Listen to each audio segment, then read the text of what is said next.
Okay, and we're at the top of the hour. We'll let our Zoom audience in.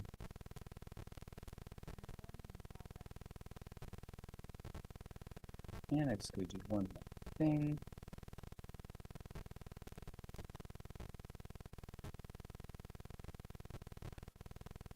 Make sure when YouTube comes on, it's not giving you double audio.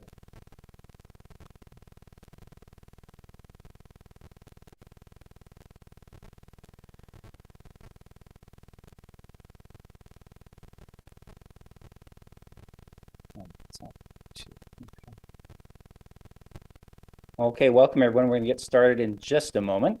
We are now live on the CCTV YouTube channel, and I see our dedicated group of teachers here just joining in here at the top of the hour. Welcome to the Friday webinar, everybody. My pleasure to host you again today after a week off last week. We've had a few weeks off lately for Easter and March break and things like that. But we're going to be good for 3 in a row here now before I have to step out and go do some adjudicating at the end of the month. Today we have Brock Chart with us. I'll introduce him in just a moment. And next Friday, I'm going to come to you myself, April 12th. I'm going to talk to you about voice and guitar digital badges. I've talked to you all before about piano digital badges, and next week we're going to be rolling those out for voice and guitar. And so if you're at all curious about how to get those going, join me next Friday if you're curious about them. And then on April 19th, the long-awaited part 2 of Christopher Norton's series on micro lessons. He's going to join us on Friday, April 19th to finish off that presentation for us. We're going to take April 26th off, and then I've got a couple more webinars planned for May that I'll let you know about later to your inbox. If anyone has any questions today, just throw your questions in the chat box for now. We've got a great repertoire session here. I ran into Brock back in Chicago back last summer in July at the NCKP conference and was really struck by his books right away. And I know I showed a bunch of you this already a couple of weeks ago at our last webinar. Really snazzy cover art by a graphic artist from Montreal, I just learned. And I've been using these books, these pop and rock books, and there's also a jazz set that Brock's going to talk to us about. I'm using them since September with my students. And I find all sorts of really neat applications for it. The music all ranges between grade 1 and about grade 4. And I even have some older students, even in university, that just needed something really easy to quick study. And we gravitate to this stuff right away. It's great for quick study. It's great for those students that have maybe lost their motivation a little bit. And this fills in the gap beautifully. And you're going to see why. I'm not going to talk too much about it, but I'll ask Brock some more questions later because I still have some more questions for him. But he writes in really concise styles, capturing styles that we don't normally hear for piano a lot of the time. And he does it in a way that captures students' interests along with backing tracks, which are key to the series, I find anyway. And he recorded all these backing tracks with a live band in studio in Kansas City. So Brock's from Kansas City. Brock, thanks for joining us today. I'm going to turn this over to you, and we look forward to hearing all about your music today. All right. Yeah. Thank you so much, Derek, for having me. Oh, it's a pleasure to be here today and to talk to some teachers about our books. And so my name is Brock Chart, and let me hit the presentation button here. But thank you guys so much for having me. Today's thing is about inspiring today's students through piano, through comic books, and anything but Mary Had a Little Lamb. And so let's start out with an easy question for everybody. Why? All right, that's the biggest question. Like, why did you first get into music? Was it a movie that you saw a piano player, a musician, and thought, oh man, I really want to do that? Or, was there a family member that played that, made you want to play? What was the reason? What was that spark of curiosity that got you into lessons? And for me personally, I can still remember it. I was like about 6 years old, and I was with my grandfather, and we were at an auction, and an old rickety beat up, nobody wanted it, upright piano rolled out on stage. Nobody wanted it. Nobody was bidding on it. And, my grandpa leaned over and asked if I would want to take lessons. And when you ask a 6-year-old anything, like, do you want to blank? Oh man, I mean, I was just super excited. And so, yeah, that old beat up upright came on with us and started out with lessons. And so a couple of years later, oh man, when first get started with lessons, your mind is just filled with dreams and opportunities. I could be a rock star. I could be a concert pianist and, Carnegie Hall. I could play cool songs for my family and friends. I could make up my own songs. And just like this panda here, I could be the coolest kid in school. But a couple of years later, now, 9-year-old Brockchart has grown a beard and is a frustrated piano student. So, what happened in that time? From, just having everything, all of the opportunities got me excited into music, and now I'm frustrated with lessons. What happened during then? Well, a couple of things. I started to get involved in lessons and learn more about the instrument, and, things are really exciting. New things are exciting. New things are fun.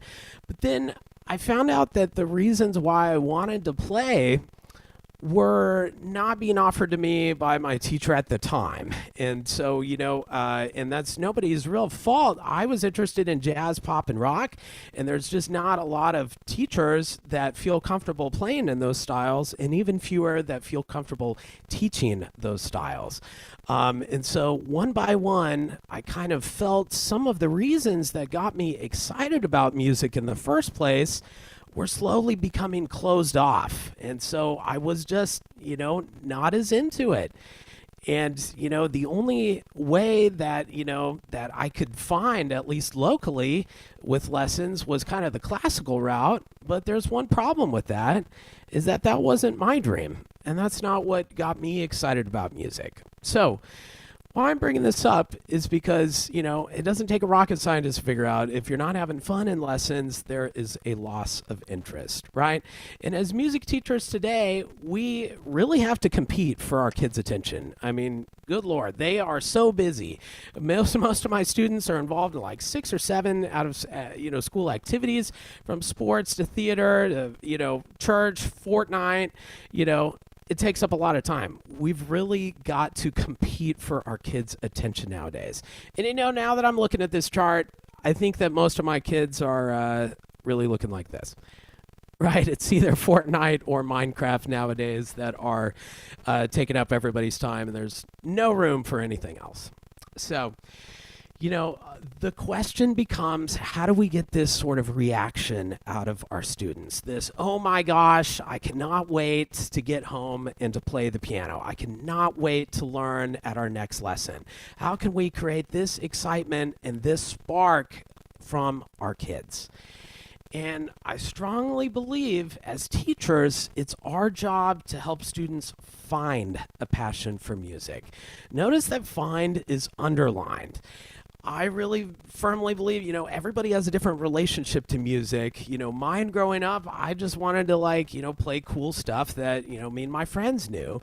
And that's kind of what got me into music. Somebody else might, have a different relationship with music and a different passion. And that's one of the things that's really neat about our field. And, everybody has a different relationship to this art. And I think it's our job to help students find that passion to music and to help them develop it wherever and whatever their relationship might be. And I think that choice has to do a lot with that. And at the end of the day, fun is the reason behind any passion that lasts a lifetime. You don't play golf for 50 years because you hate it, right? There has to be something about it that is fun, that you really enjoy. And so that is what we're trying to do here. That is why I made the books. That's what I do as a teacher. How can I bring fun and excitement into lessons, especially with this newer generation? And so you're seeing a couple of different things here. These are just some different things that we offer on our website. Here on the left, I'll talk briefly about some free resources that, you can use them for one student. You can use them for 100. And then over on the right, we've got our published tunes here, which we'll be talking about here in a bit. But that's kind of what we're all about.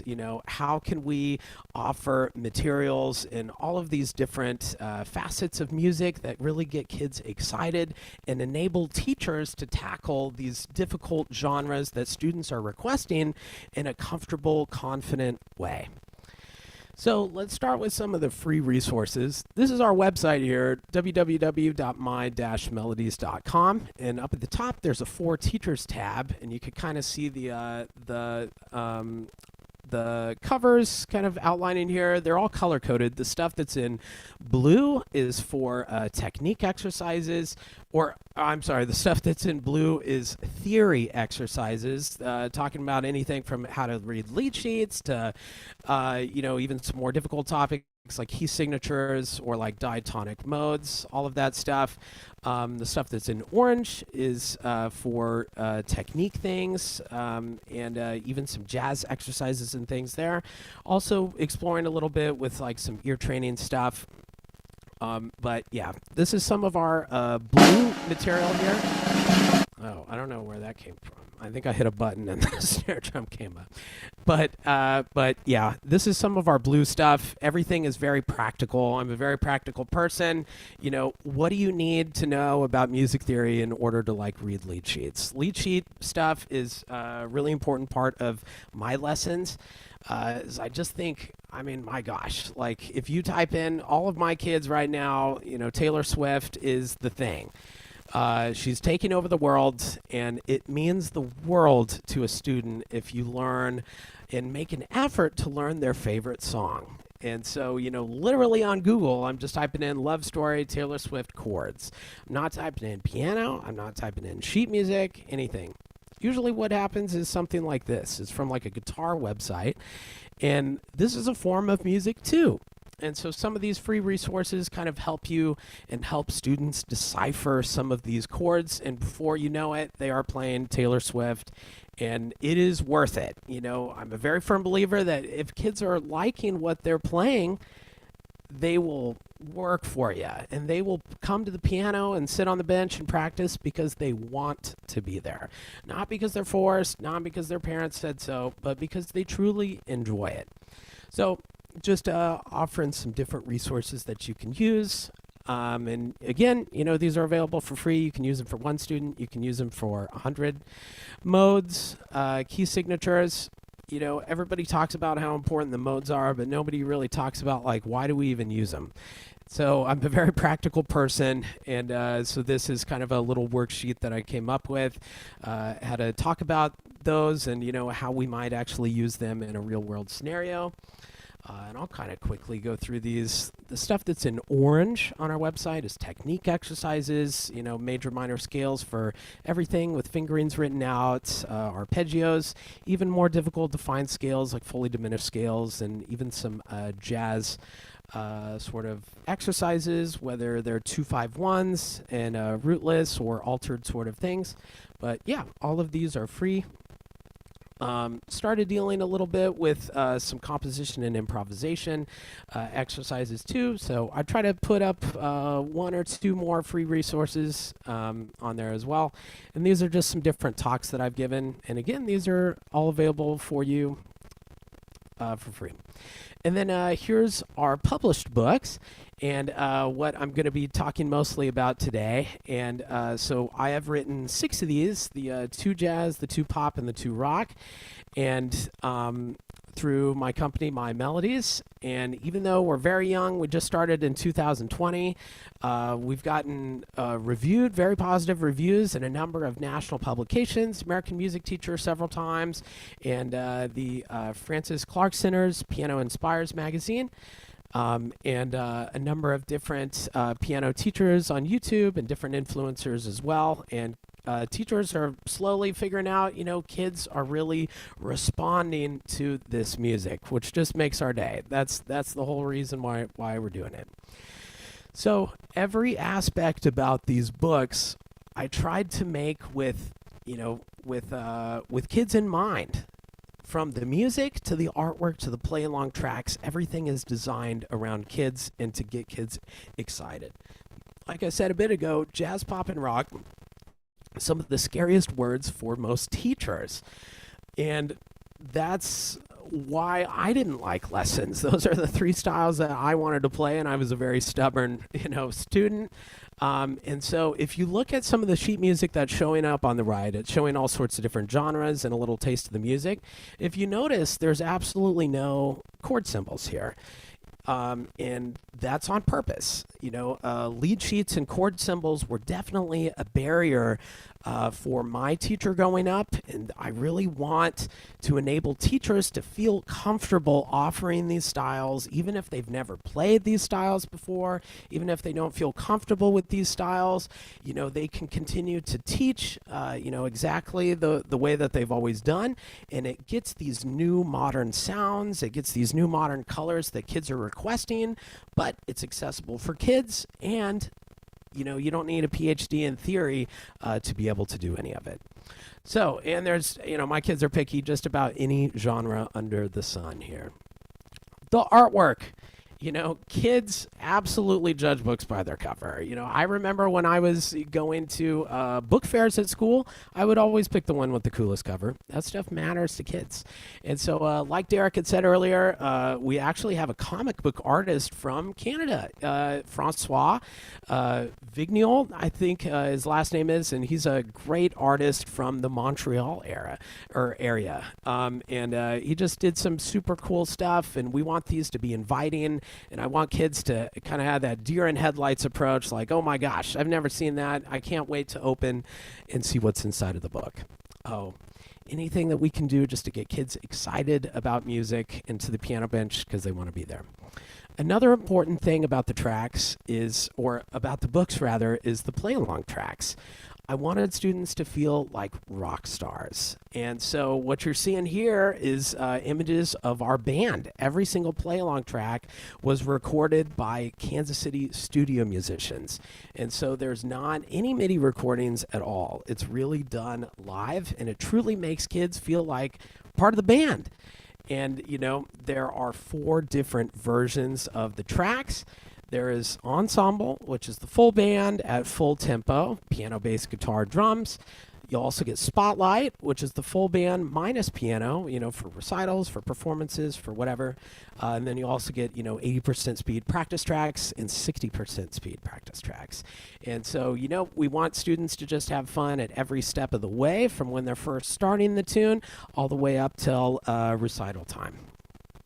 So let's play a little bit of these. And so I've got one tune from every single book, just kind of show some variety there.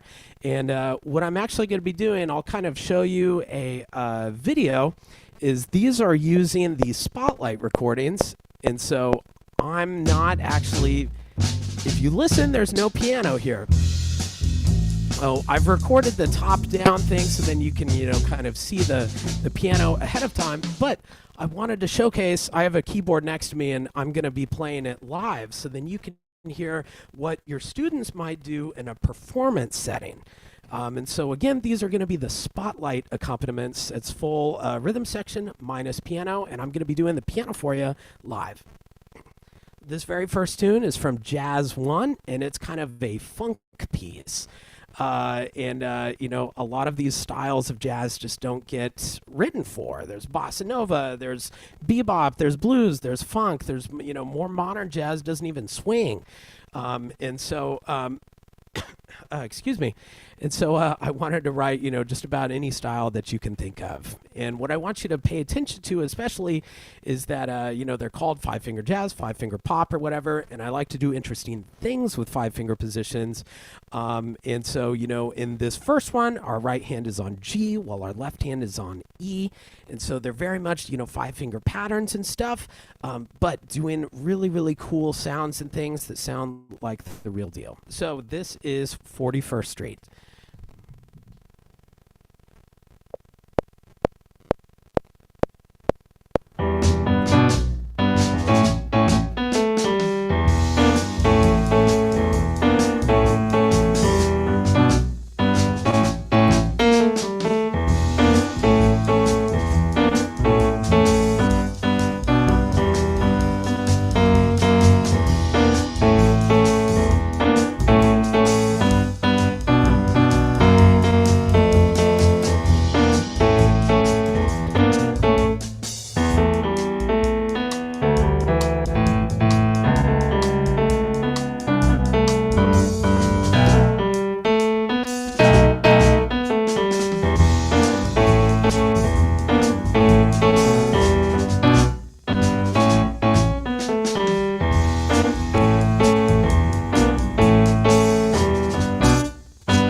And that is 41st Street from Five Finger Jazz Book 1. And let's see here. Let me open up the chat so I can kind of see. Okay. At the beginning, it was a little bit out of sync, but it came into sync halfway through, Brock. Okay. Okay. Cool. Cool. Yeah. I have the chat here up here as well. But yeah, I'm kind of I thought it would be cool to kind of do it live, but maybe it doesn't work over Zoom, so I can play the just the full tracks with the piano for the next couple for you. But yeah, I appreciate you guys' patience. And yeah, that is 41st Street from Book 1 of the Jazz. This next one is going to be Book 2. Book 2 is a little bit more difficult, maybe like early intermediate students here. And so this one is Walkin' the Bass. And I'll try to play it live one more time.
Cool. Awesome. Awesome. And then it sounds like the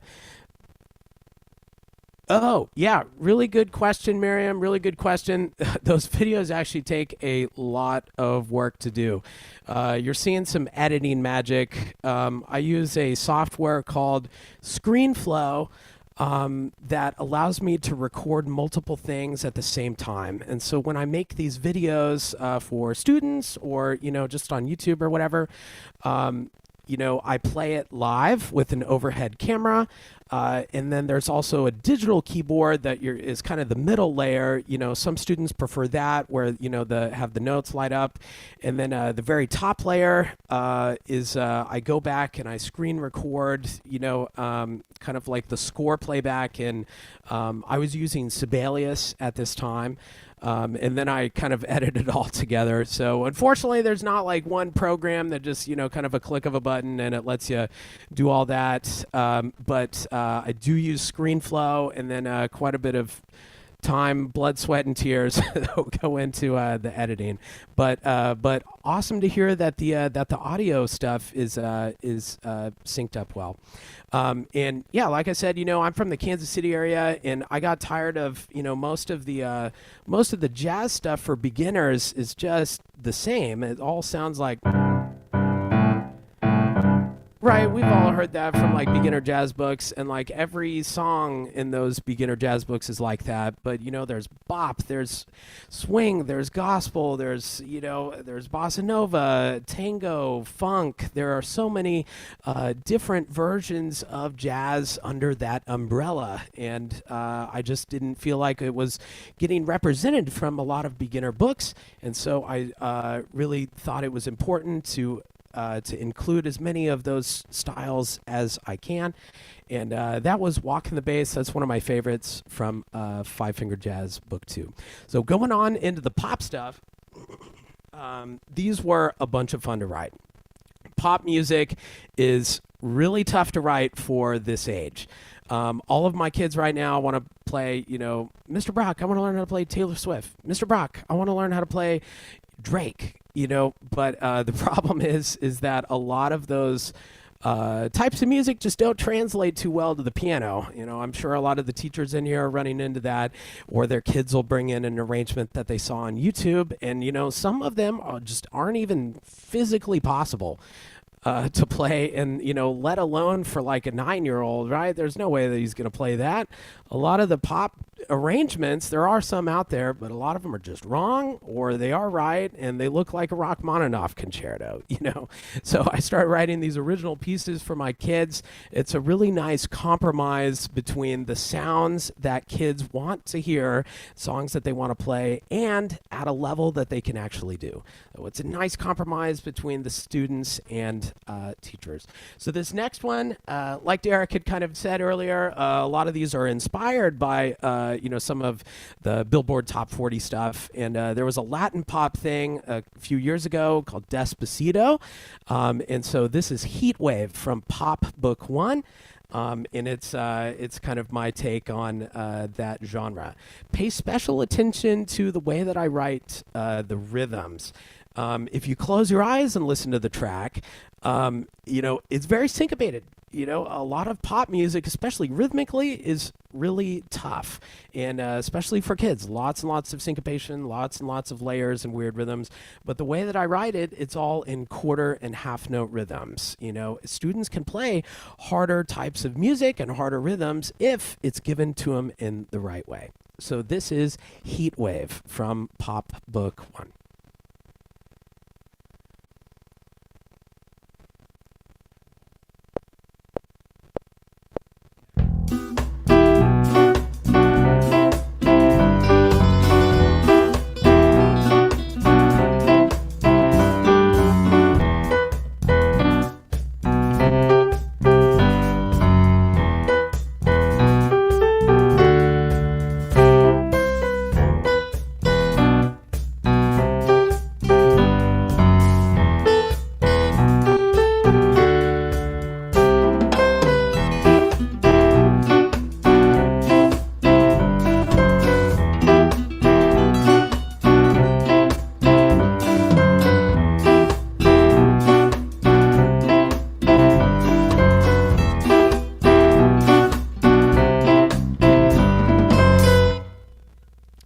So yeah, that is Heat Wave. That one's a really fun one. I've got some very talented buddies that are the play along bands. The guitar player in particular, great jazz player, and he's actually a really great flamenco guitarist. And so definitely kind of channeling that Spanish flavor on this one. But that was Heat Wave. This next one is one of my personal favorites. This is called Leaps and Bounds, and this is from Pop Book 2. This is very much like kind of a Coldplay, or even like The Fray, or like Snow Patrol are some bands that I really admire that this is kind of after. In Leaps and Bounds, it's, kids always, you got to have cool names. It could be the perfect tune for them. The kid can even love the song, but if it doesn't have a cool name, you can forget it, right? So Leaps and Bounds is actually a Superman reference. He leaps tall buildings in a single bound, and the whole tune is kind of about this left hand leaping over the right hand. And so, yeah, I hope you enjoy this one. This one's one of my favorites. This is Leaps and Bounds from Pop Book 2.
Yeah. Cool. So that one is leaps and bounds. And Liz has a question. Awesome. Yeah.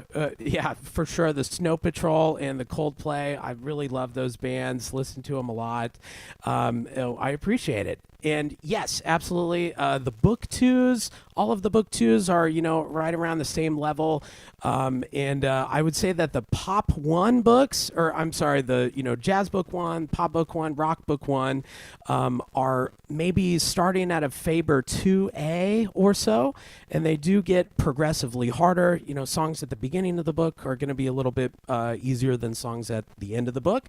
And yes, you're absolutely right. All of the book twos are more difficult and start doing kind of more, different position sort of things, or, like this one had a lot of, the whole thing's about leaping in the left hand. And maybe that would be like about a Faber like 3A, maybe starting and going up from there. Yep. So yeah, I'm calling book one kind of like a late beginner to early intermediate maybe, and book two maybe early intermediate to intermediate towards the end of it. So yeah, good question. Good question. And this next one, we're getting into the rock tunes, and these are my most recent books. And gosh, these were a blast to write, but they were tough. If you ask a kid, like, what's the first thing they think of with rock and roll, it is electric guitars. It is, face melting solos. It is distortion pedals. It is anything except an acoustic piano. And so, there's a lot of problems that I had to figure out with writing these. How can I get those complex electric distorted sounds that everybody knows and loves from the rock style, do them on an acoustic instrument, and then not only that, but something that an early player or a young pianist can play. And so I really had a lot of fun with these, but I was definitely racking my brain with a few of these. This next one is Born on a Sunday, and I loved Green Day. I still love Green Day, and so for you punk fans out there, this one's for you. This is Born on a Sunday. This is from Rock Book 1.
So that was kind of my ode to Green Day and those punk bands from the 90s. Oh, that is Born on a Sunday. Something that a lot of, oh, thank you, Sabrina. I appreciate you tuning in. Oh, and, a lot of students and a lot of teachers, especially, they kind of, these pieces are screaming and begging for lyrics. But I am a terrible lyricist, and I just stick with the music sort of things. You would not want to hear me sing. But it's a great project for students. A lot of teachers and a lot of studios use these as a part of their recital series or whatever, and even if they're themed recitals or whatnot, chances are we've got something for you, and it could be a really fun exercise and also a great way to work with rhythm. Is to, have kids make up their own lyrics for them. I've seen so many cool studios just take these pieces and, really take them apart and, make them into really cool stuff. And I got a video a couple of months ago from a studio that was doing Bittersweet out of my pop book one, and this little, I bet she was 8 or 9, and she's playing it, and they come from a multi-studio or multi-teacher studio, and so it was her on piano playing the piece, and then instead of using the backing tracks, the rest of the teachers were actually the band. There was the drum teacher was playing the drum set. There was a bass player, teacher playing the bass behind her, and somebody shredding on guitar behind her. And so it was so cool to see. And the more that you guys can kind of just deconstruct these books and use them however much you want to, all for it. I think that that's super cool. And another question from Sabrina. Love the length of the pieces. I appreciate it. How many pages are in the selections of each book? Really good question. Really good question. I try to keep them short because, kids' attention spans are really short, and mine are too. And so, probably most pieces in book one are 2 pages, maybe 3 pages. Most of them are 2 pages in book one. Book two, things maybe start getting a little bit longer. There are a few 3, definitely no more than 4-page things. So yeah, really good question. I would say the majority of them, vast majority of them are 2-pagers. Some of the more difficult ones are 4, but pretty few. Yeah, good question. And there's actually a teacher in Cincinnati that's using these in her group class, and she's taking them and really doing some cool stuff with her theory class. She is, every single one of these tunes has chords, but I didn't put in the chords in there because I felt like it was a barrier for some teachers. But she's using them as a great opportunity to teach theory to her class. And so she's having them kind of almost do like a chord analysis thing, and to where, they put in the chords like a lead sheet right above there. And then not only that, but she takes it a step further and has their kids play the root position chords that they figured out, and then they play the written right hand. And I just think that that's so cool. And there's a couple of other teachers, especially on the jazz tracks and the jazz books, that the kid's right hand is already in a 5-finger position, mostly a pentascale, and you've already got your band there. You could totally just play the play along track 2 times and have them improvise in that 5-finger position. So yeah, the more creative you can use these books, I encourage it. I think that that's super cool. And so that's kind of all for my books. I wanted to play one from each. And I forgot. There's one more. So this is out of Rock Book 2. This is just kind of a in-your-face rock tune. Kind of like, I love this Australian band, Wolf Mother. Is kind of who I was thinking of here. This is Roll of the Dice. This is from Rock 2. Lots of fun.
Cool. Thank you guys so much. I appreciate it. All right. Another question from Liz. How do you access the tracks? Really good question. Really good question. And I was kind of showing Derek a little. Let me switch cameras here. So most of the ways that you can get them right now, you can download them through the website, and they're all through email.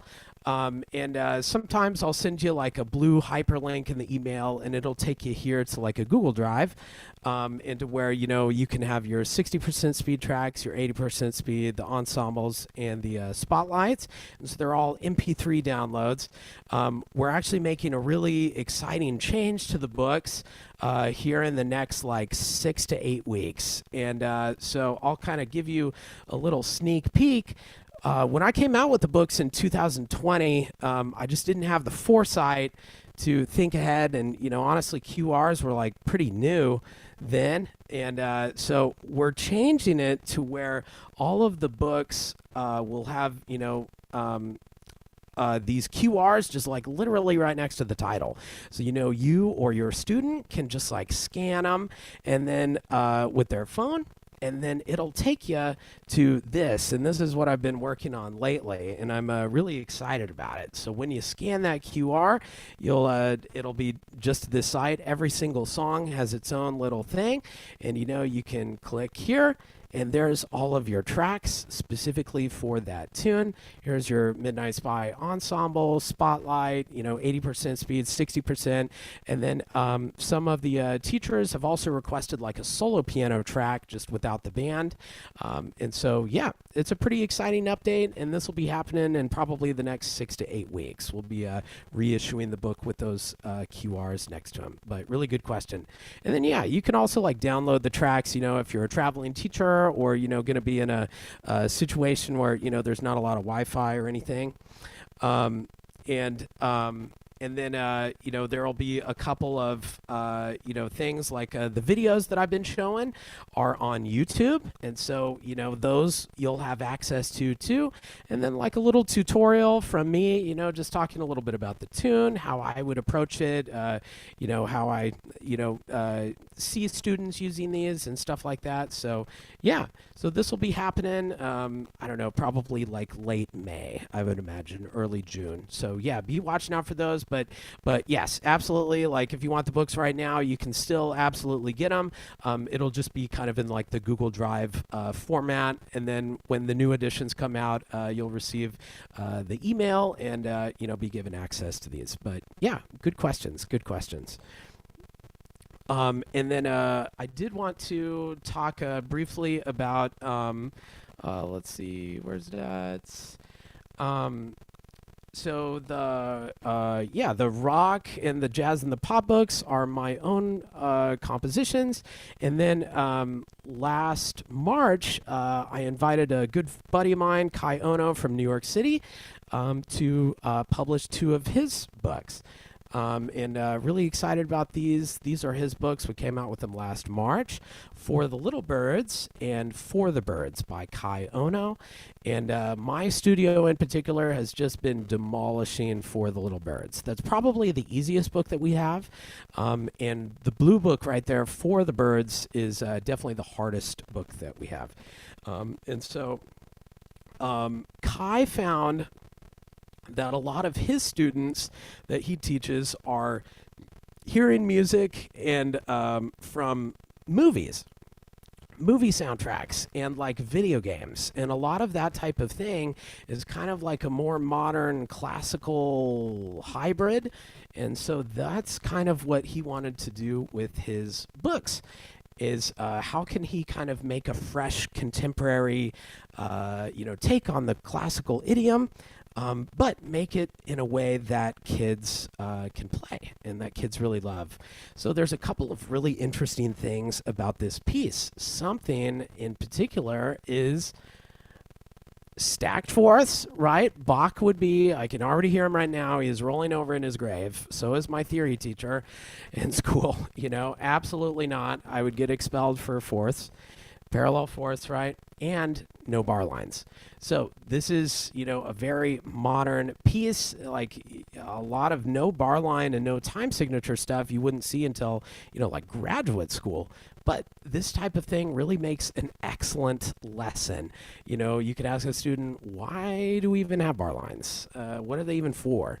You can also do it without the play along tracks to kind of teach students that some music, can have an ebb and flow to the tempo. There are certain phrases where you might want to stretch things out and certain things where you might want to compress. And so it's just a really, really creative way of doing these. And so let me play this for you. And these have backing tracks as well. Let me make sure that my iPad's on so I can play them for you. So this is When a Swallow Sits Silently by the Window.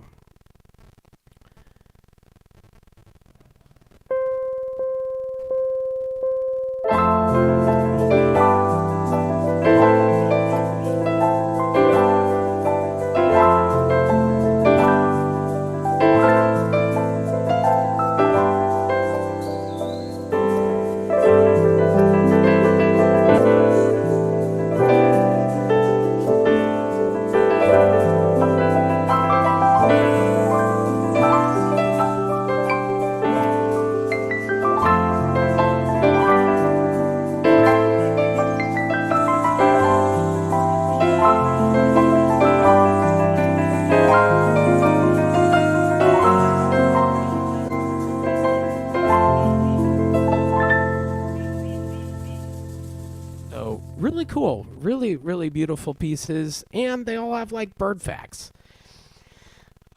And so, yeah, I'll kind of like quickly go in through these. And something else that I think Kai just did an excellent job on is having these be a great way of students experimenting with improvisation or composition. Every single one of these books, or I'm sorry, every single one of these tunes, rather, has a try this out section. That's a great way of just kind of, it's a gentle nudge, or like, have your students dip their toes in improvisation or composition by, what if instead of, doing these four notes, what if we did these four notes? Or, other examples in other pieces, what if we played all of the notes staccato in this? What if we played it up an octave? What if we did it down an octave? What if we did these notes long? What if we held the pedal down the whole time? They're great questions for students to just try out, see how it affects the song, what changes about it, and just to let them know that, like, hey, it's okay to be creative and to change things. And again, the creative things are such a barrier for students and teachers. It's really intimidating to just look at a blank canvas and be told to go create. And so these are just kind of gentle suggestions to, try it out. And I just think it's a really, really neat idea. This is one of my favorite pieces in here. This is Mockingbird.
I always love that one. It kind of reminds me of like a Tim Burton movie or like a, Danny Elfman score or something like that. But I think that'll do it for the presentation today. But I really appreciate you guys' time and for being here. Is there any questions or anything from any of our audience or anything? If anyone has any questions, feel free to type into the chat box or raise your hand if you want to come on live too. We can bring your audio on live. If you want to raise your hand, we can get you on here if you don't want to type your question in. Absolutely. Brock, do you have any plans for intermediate or advanced music at all, or to expand the series, the pop and rock specifically? Really good question. Yes, I would love to. It's there's just not enough hours in the day, you know. So, I would love to kind of circle back and to do like books 3 and 4 of the jazz, the pop, and the rock for intermediate and early advanced students. But this fall, I can kind of give you maybe a little sneak peek. You might have ran into her, Derek. She was her name's Agnieszka Lasko, and she had a couple of talks about beginning improvisation at NCKP up there, and she's a Polish pianist and composer, but she's actually going to school here in Kansas, and so I've known her for several years, and just think that she's really doing some super cool stuff with beginning improvisation, and so this is I think what we're fingers crossed, hopefully going to be coming out with a little bit later this fall. She has an approach that's just so neat and really responds well to kids with, showing techniques for composition and improvisation, like she calls it like copy and paste, where, you take something that is in the music or like already established, and then you kind of build on that. And so she would call this like a copy and paste. And she has several different techniques that she kind of uses and outlines like that, and she's just written some super cool music. I think that she's just doing some really cutting edge stuff with beginning improvisation, and this one's really fun. Beep beep, kind of a car thing. And then she has one, let's see, called Elves. That's like a black key piece, and really neat stuff. But yeah, she's just a very, very talented woman, amazing composer, and very cool teacher. So that's kind of a sneak peek, I think, of fingers crossed what will be coming out later this fall. But absolutely, I would love to do more advanced books. I've also had a lot of requests for like duets. And group piano books, and things like that, and so it's there's just not enough hours in the day, So to do everything, but yeah, it's on the list for sure. That's good Good to question. hear. One thing we might be curious about is the electronic dance music. Are you able to give us a sample of that today? Oh, absolutely. Yeah. Yeah. One of my favorite tunes is called Synchronicity. And let me pull that one up here. This is from Yeah, Pop I'll Book pull 2, up I the think. PDF so then you guys can see it too. Where's it at? This one would be out of Pop 2. Yeah. And so this is for Pop 2, so it's a little more advanced. Where's Synchronicity? Okay, here it is. And so I'll zoom out a little bit here, and I'll find the play along track for you as well. Let's see, this is in the pop stuff. And yes, most of my students, like right now, are just super into, EDM or even like K-pop or, a lot of those genres that, they just don't translate too well to the piano. So this is Synchronicity from Pop Book 2.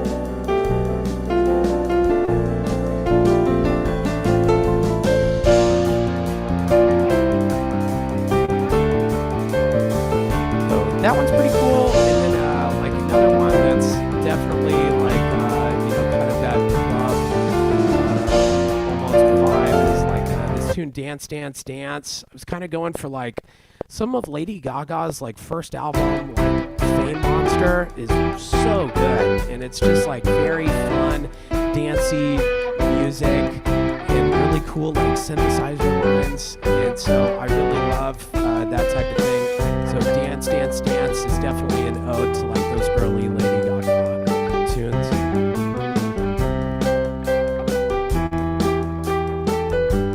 But my goal again is it's a good compromise. It's the songs and or the styles, the colors, the sounds that kids are wanting, but at a way that they can actually play it.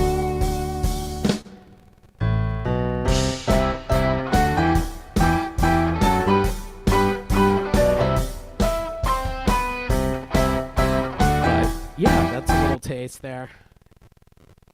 Awesome. Thanks for that. Yeah. So really, really varied in styles. You're just scratching the surface, really. I would encourage anyone to get the books. What's the best way? I know we don't really have them in stores, I don't believe yet in Canada, and I've got a plan to help work on that for you. But how can we get these books in hand in the meantime? Just order from your website? Yeah, really good question. Yes, I'm working on how to get it in the hands more readily of especially international teachers. But for right now, everything's through my website, www.my-melodies.com. The dash there is like the hyphen or like the minus sign. And yep, you can just like read a little bit about us, see some reviews. And then in the categories here, there's, we can ship anything, even internationally. All of our books are here. And then a lot of international teachers do like digital copies. And so, those will just immediate as soon as you purchase them, they'll be right in your inbox waiting for you. So we have all of those available there. We also have more and more teachers are wanting studio licenses. And, if they have a larger studio or whatnot. And so, it's a larger upfront purchase, but, you can kind of make unlimited copies for live. And get my blessing, and those are all digital as well, so as soon as you purchase it, that'll just be right in the inbox waiting for you. But yeah, really good question. We're also on a couple of platforms, like if you're familiar with Piano Marvel, a couple of our books are on there, and we're looking to add some more. We're also on like another service that's kind of like Piano Marvel called Octave. So yeah, we're slowly kind of getting out there, but yeah. Okay, awesome. Good to hear. Okay, I think that's good for today. Thanks everyone for joining today and for your questions and for listening, and Brock for putting this all together. It was a really engaging presentation. You put a lot of work into everything you do. It's quite evident, and we really appreciate that today. Thank you so much. Yeah, the replay is available, everyone, on the CCTV YouTube channel. We're going to cut off the feed now and stop the recording, and then we're going to hang on for a bit here just to chat a little bit further, those of you that are hanging on live with us and have joined us today. So thanks everyone for joining. We'll